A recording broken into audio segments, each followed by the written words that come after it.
Morning, my name is Lori. Welcome to my channel. We are quilters. It is Upskill Monday. We have been working on crazy blocks and adding embellishments. So I've done some rearranging. I found this box with some extra blocks in it, and I've decided to put the finished blocks in this box because we have quite a little stack of blocks we've added things to, from jewelry pieces and doilies and bling and iron-on crystals and some lace and some other little things and some flowers. Last week it was rickrack, so we have quite a nice little stack. Today we are adding bias tape. Let me show you some pictures of the bias tape. I have 2 drawers of bias and twill tape. Many things are not even out of the package. And I also have this basket full of, there's like 5 colors and there's a yard of each. So I'm going to use that in a couple different ways. First of all, I'm going to use some of it to tone down some busy blocks. So let me pick out, I see there's a bag of yellow a mile long. So I'm going to pick out, and it's single fold bias tape. That means it will lay flat. So I'm going to pick out like that block to tone down, because these are all, the colors that I'm using are all straight ones. And maybe that block too. I don't have any red, so I'm going to skip the red blocks today, even though some purple might be fantastic. Let's pick out one of those and put some purple on it, just for the sake of, let's pick out one that's really busy and obnoxious. Oh, look at that one. It's so dark. Let's use that one. Okay, I'm going to skip the rest of the red. So I'll put purple on that because I do love, that one's even better. I do love purple and red. Let's switch that out. Purple and red together. Let me get rid of all these out of the way. Let me keep rooting through my little box. So I have 3, 2 yellows and 1 red. I want something that I can tone down. I think I'll pick one of these, and I will show you a bias tape plus version, because you don't have to use one thing only. It can be several. This one would, I have some nice teal that would tone that down, but focus on bring the focus to the teal. Some good pink over there too. Let's lay that one out there.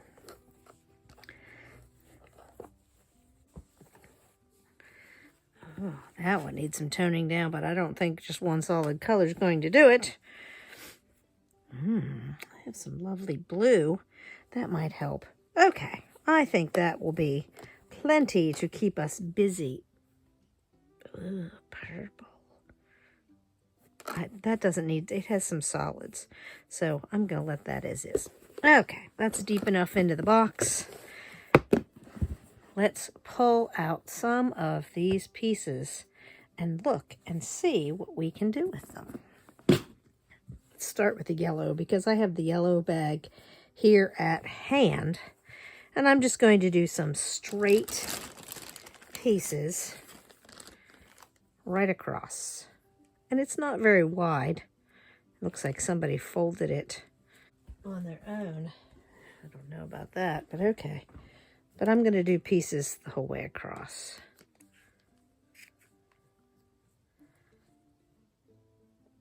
So I think that'll be good. That way I don't have to worry about seams. Oh, that tones that down quite a bit.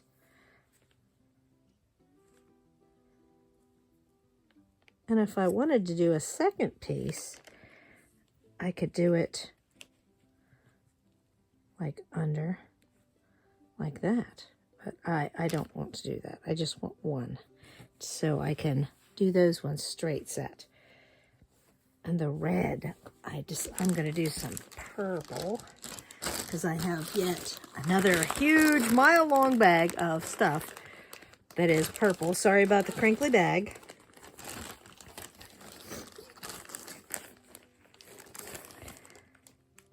Oh, look at that. I like that. I like that a lot. And there are a couple ways you can sew this on. You can either machine sew down both sides, or you could unfold it, sew part of it machine sew. We'll talk about that in a few minutes. And then do the rest by hand. Either way will be fantastic. Ooh, now we're to the blue.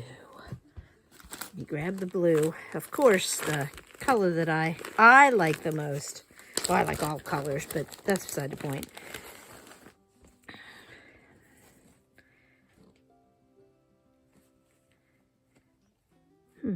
Ooh, right down the middle of that. Look at that. That perks that up quite a bit, doesn't it? Let's do that. Let's do one over here that sort of matches that or mirrors that. That will be great. Oh, now we're to the pinks. This basket is great. I got all this at a yard sale, all 5 of these bags. Well, they weren't in bags. They were in this big spaghetti conglomeration of things. And I think that it would look great like framing this whole thing. So I'm just going to cut off a piece that will, and I don't know where the end is in this bag, and I don't care enough to look for it. So I'm going to cut 4 pieces.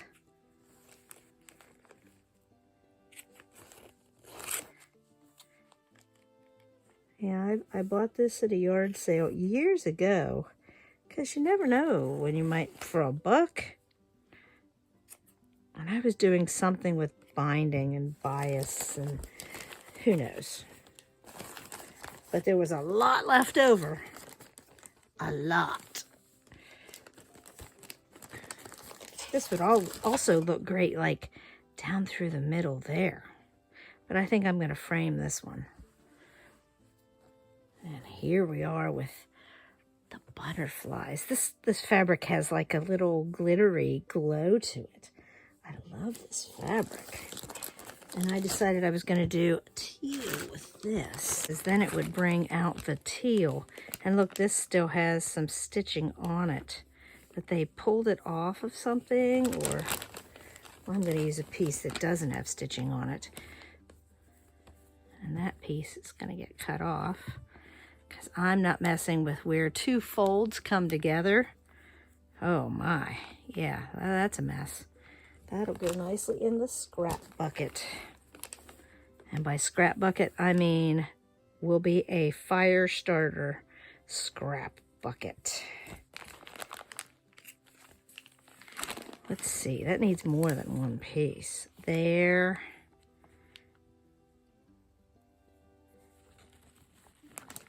And there. Maybe it needs 3.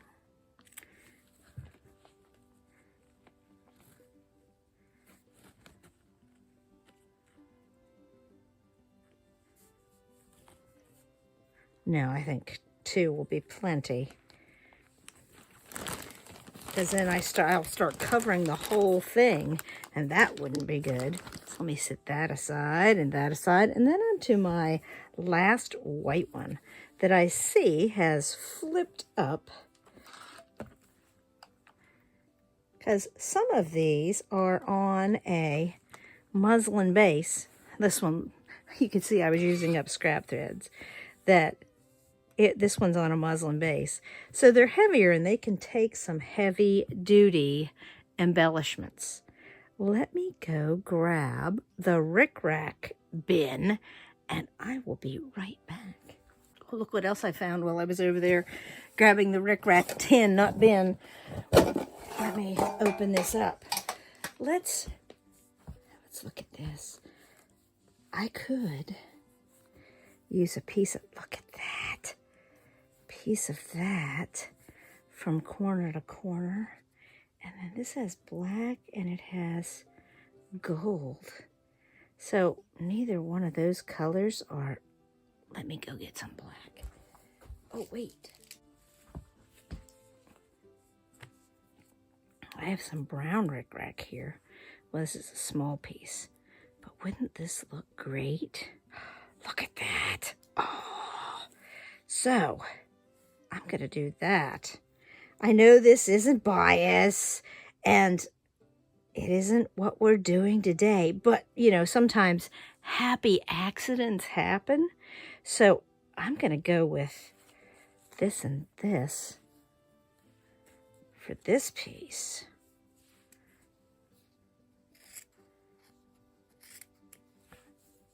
And I think to cover that edge up with bias would just be, somehow it would not be right. Let me grab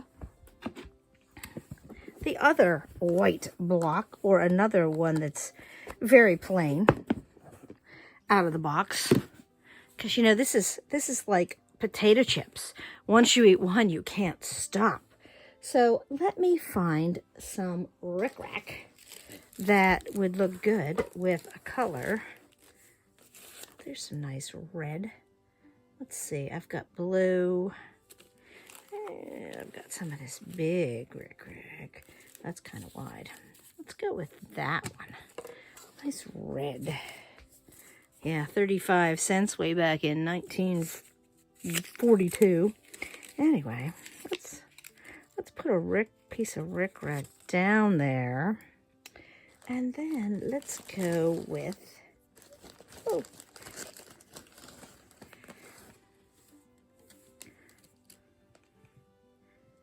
look at that.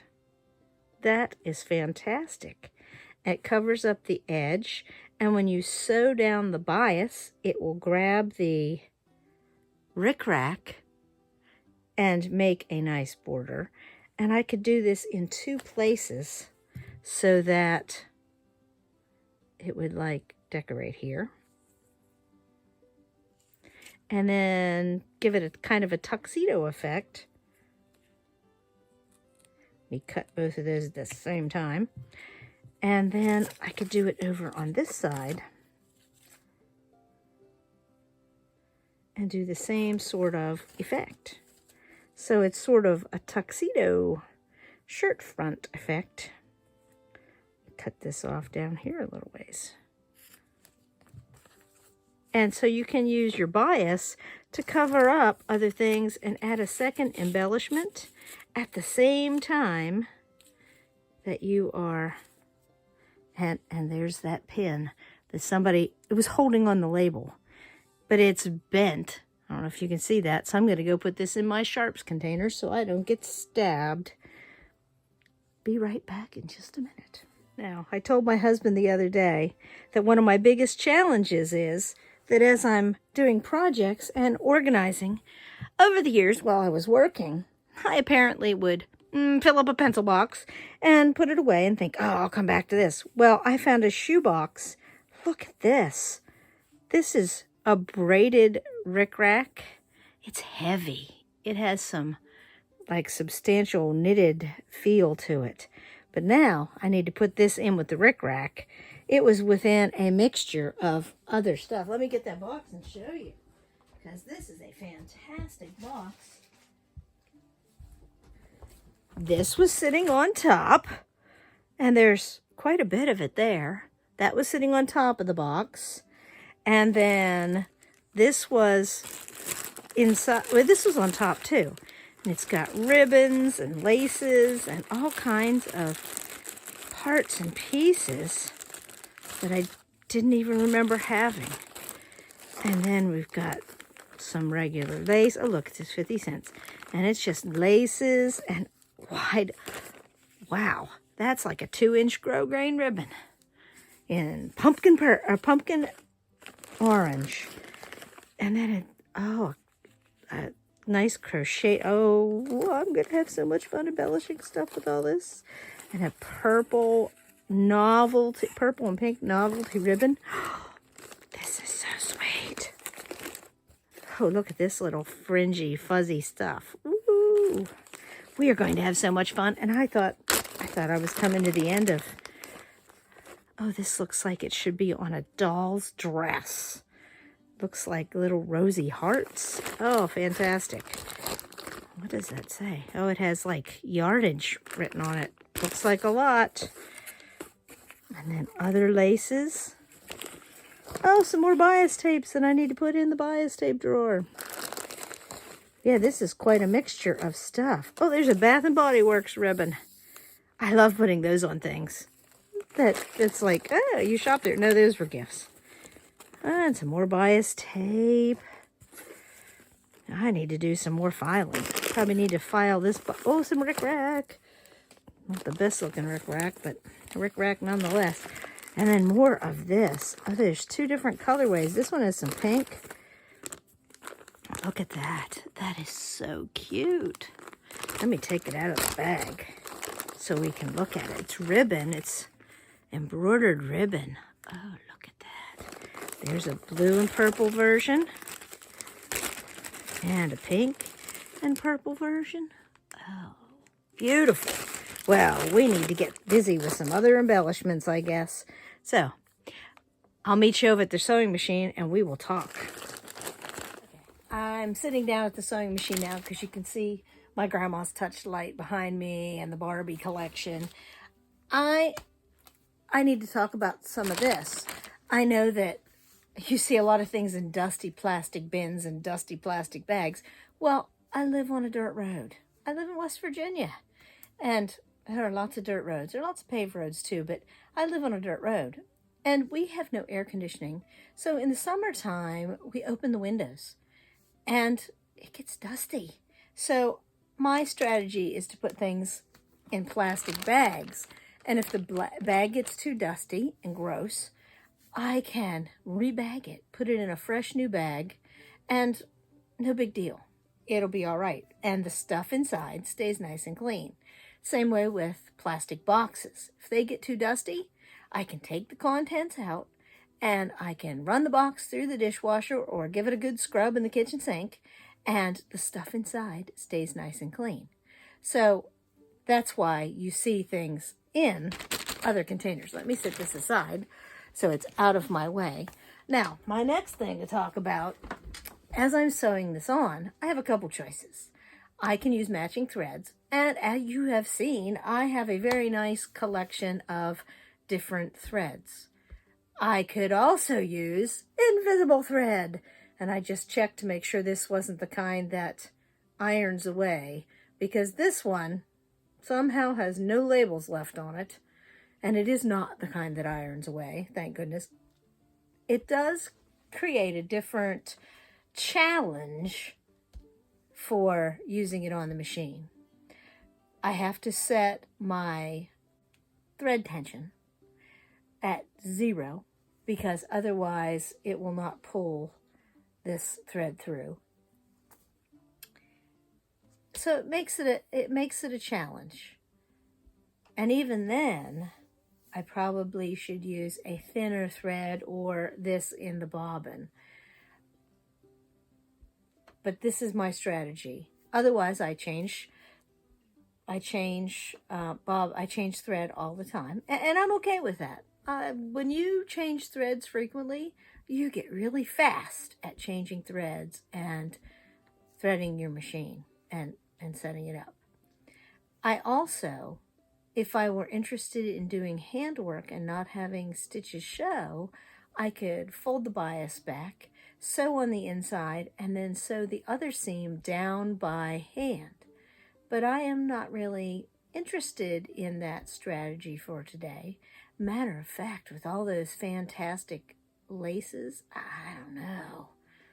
Maybe I should let one side completely up so that I can stuff a lace in there. Maybe I'll do that with a couple of them. Now I need to get to sewing. So come along. Let's sew some stuff down. Okay, so I see that I have this on 2, and I know from last week when I did this, I set it on 0. So hopefully it will not be. So I kind of keep track of where I put that, because I'm going to have to put it back. And the bad part about invisible, look how visible it is. You can't even see me putting it through there. The challenging part of using invisible thread, I find, is the actual threading of the needle. And hopefully I will hit the right spot. It is hard to thread a needle with a camera in your face. Oh, there it goes. Oh, no, I lied. It didn't. Let's try that again. Might be easier with a needle threader.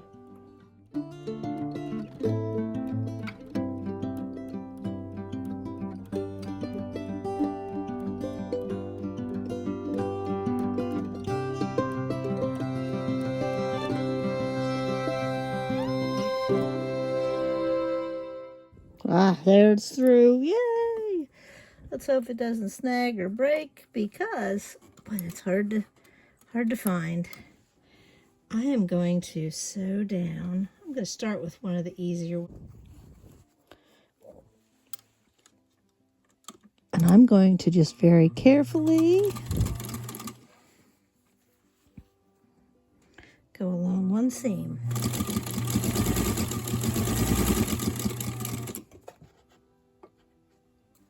And I'm going to increase my stitch length because I don't mind if it has a big stitch on it.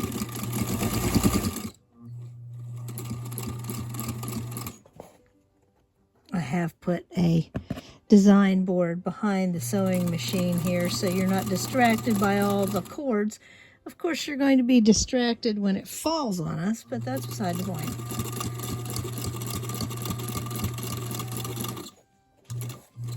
And I'm not even going to disconnect.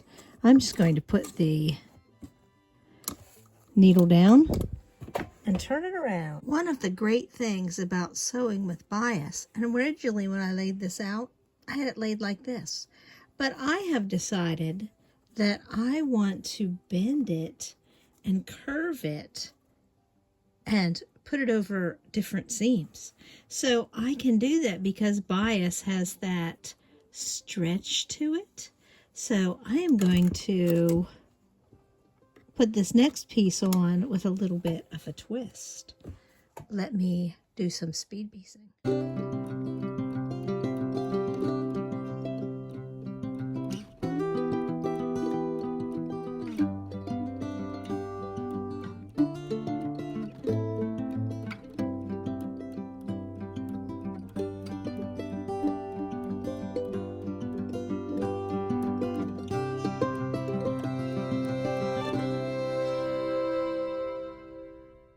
So I have sewn part of this bias down, and I made sure that the opening, that it would open up. And now I'm going to stuff some lace in, because you saw how I found this fantastic lace, and it can't make this block uglier. Oh wait, blocks are never ugly. They're just busy. Yeah, they're just busy. So as I sew down the other side of this piece of bias, I am going to make sure that lace is tucked in and under the edge, and that will sew it all down at the same time. Let me get to speed sewing it down.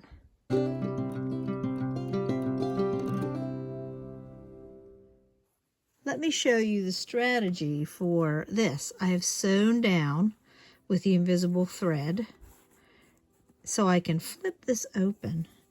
Then I'm going to insert my rickrack, and I might need to make adjustments as I go, but I'm just flipping that back and putting it in there enough that I can get it started.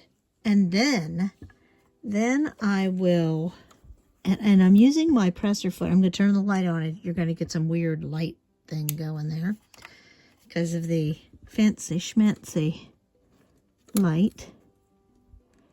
And I'm using the edge of my presser foot to top stitch. So now that I have it started, I can insert the rickrack as far as it needs to go, and then just very carefully sew along and catch the rickrack. But I do have to adjust it as I go, and you'll notice this is a little bit slower going. I mean, I'm sure you could use a glue stick and glue your rickrack down and then put the bias tape on top. That would be a fantastic method. I'm not much into glues. I always seem to make a mess on my hands, on my clothes. I'm dangerous with glue, especially hot glue. Don't enjoy those burns that accompany hot glue. But anyway, my daughter-in-law can't believe that I'm dangerous with glue. So if you just go slowly and use your presser foot to help you out, that actually works out very well.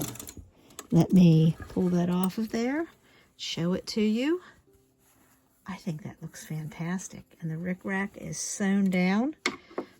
Let me come back over to the table and show you all the things that I have put together today. So let's take a look at these finished blocks. That adds so much to that plain, boring block. I had great fun with this curve. That was fantastic. And this helps calm down some of those wild colors just a bit. And this one I added a subtle curve to just to see how that would work. This block, well, I wish I could say it didn't look like the 80s threw up, but it does. It adds something to it. I'm not sure what. I do like those bright colors. It brings the bright colors a little bit forward, but you know. And I like the way that the blue is very subtle and adds something to that. This isn't biased, but that turned out very nice. And it was very easy to stitch along the edge. And the last one, the bias with the rickrack inserted. You can do that with lace too. And well, you saw that on this one that I inserted that lace. So it's a technique that sort of adds to another technique. I hope you enjoyed this episode. See you on Wednesday for our first study in Scarlet block. Have a great day.